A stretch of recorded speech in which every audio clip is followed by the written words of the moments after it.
We opened up December 19th, 2003, so it's been almost 14 years. We've got 100 employees and 70 of them are probably under the age of 22. It's fun working with kids, it keeps me young. We've had probably 150 reviews on TripAdvisor, 145 of them are 5-star. When we opened up, we had 40 lanes of bowling and we've evolved since then.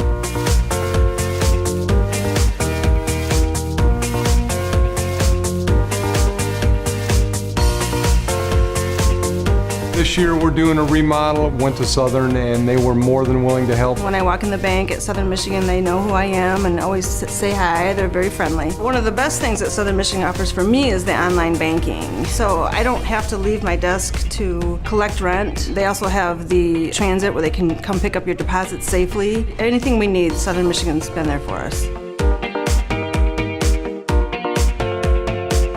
Remodels never end. If you don't reinvest, we think it gets stale pretty fast. If anyone's considering a bank, I would recommend Southern Michigan Bank. They have locations that are convenient all over. They want to see the community grow and we're partners together. Even our customers are always excited to see, what our next adventure is going to be, and so they come up to us and tell us all about it. It's fun to see families walk out with smiles on their face.